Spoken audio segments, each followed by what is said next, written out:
Assalamualaikum warahmatullahi wabarakatuh. Perkenalkan nama saya Adisti Putri Naswani dengan NIM 11012132116. Dan pada kesempatan kali ini saya akan mempresentasikan hasil diskusi dari kelompok 2 untuk memenuhi mata kuliah antena dan propagasi dengan judul tugas besar studi kasus menggunakan antena ultra wideband dengan frekuensi tengah 4100 MHz.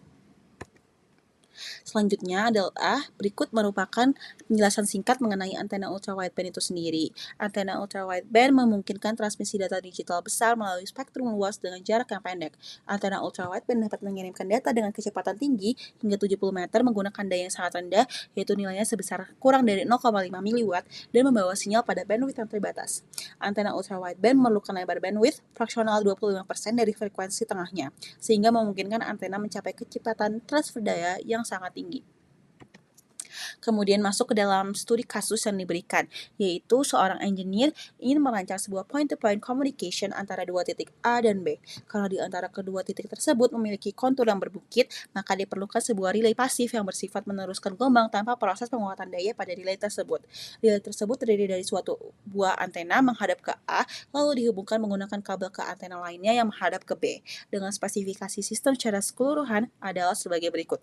Yang pertama ada gain antena A sebesar 75 dBi, gain antena B 75 dBi, gain antena relay X dBi, redaman kabel A dan B sebesar 20 dB per 100 meter, redaman kabel relay dengan nilai 1,5 dB dengan sifat yang tetap, sensitivitas B dengan nilai negatif 120 dBm, feeding margin dengan nilai 10 dB, dan frekuensi dengan nilai 4,1 GHz. Gambar di atas merupakan contoh gambaran berdasarkan spesifikasi antena studi kasus yang sudah diberikan. Selanjutnya, berikut ada beberapa pertanyaan dari studi kasus. Yang pertama adalah rancanglah suatu antena relay dengan spesifikasi sesuai dengan fungsi sebelumnya. Agar kita dapat menghitung path loss, maka kita akan menggunakan bantuan one relay model atau PL dengan nilai PL antena A yaitu sebesar 120,26 dB dan nilai antena B yaitu sebesar 127,62 dB.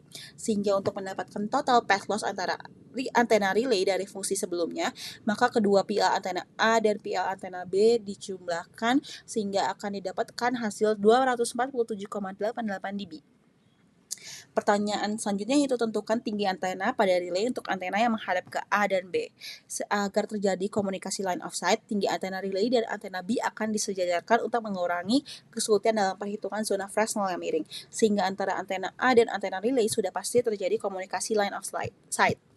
Baik, untuk tinggi antena relay sendiri itu 90 meter didapatkan dari nilai 150 meter dikurang 60 meter, dan Fresnel zone pertama dari relay ke antena B dengan halangan pada titik tersebut adalah 25 meter dari 150 meter dikurang 125 meter, maka konfigurasi tinggi antena relay sudah memenuhi syarat untuk komunikasi line of sight.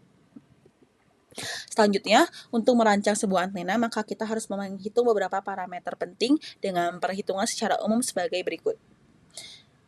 Yang pertama adalah lebar patch dengan nilai 22,47 mm, nilai dielektrik efektif dengan nilai 0,483 mm, panjang patch dengan nilai 17,654 mm, panjang ground plane dengan nilai 27,164 mm, lebar ground plane dengan nilai 32,7 mm, dan bandwidth sebesar 5,711. Dan nilai lebar feed line sebesar 3,11 mm, panjang feed line sebesar 9,29 mm, dan diameter antena patch sirkular A dengan nilai 103,4352 mm. Tabel di samping meringkas seluruh parameter yang sudah dihitung sebelumnya. Setelah mengetahui nilai-nilai besaran antena sebelumnya, maka kita dapat melakukan desain antena dengan menggunakan bantuan software CST berikut merupakan hasil dari simulasi software CST sendiri. Yang pertama dari nilai return loss dengan nilai negatif 13 sekian dan VSWR dengan nilai 1,5 sekian. Masuk ke dalam pola radiasi, kami mendapatkan dua hasil yaitu pola radiasi azimut dan pola radiasi elevasi. Kemudian didapatkan polarisasi, selanjutnya ada nilai gain sebesar 2,578 dBi dan directivity sebesar 3,323 dBi. Selanjutnya adalah hasil dari kesimpulan pada presentasi kali ini. Dalam studi kasus ini, kami telah berhasil merancang dan menganalisis performa antena ultra wideband dengan frekuensi tengah 4100 MHz. Antena relay yang dibuat mendukung komunikasi point-to-point dengan memperhitungkan gain antena Kedalaman kabel dan sensitivitas sistem. Dimensi antena dihitung berdasarkan lebar, panjang patch, dielectric effective, bandwidth, dan gain yang memenuhi spesifikasi ultra wideband. Simulasi menggunakan CSD Studio Suite menunjukkan performa antena yang baik dengan return loss rendah, VSWR mendekati 1, dan gain optimal. Analisis kinerja mencakup return loss, VSWR, pola radiasi, dan polarisasi, gain, dan directivity yang semuanya sudah sesuai dengan spesifikasi yang diharapkan.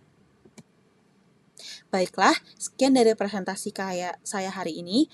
Kurang lebihnya mohon dimaafkan. Terima kasih dan wassalamualaikum warahmatullahi wabarakatuh.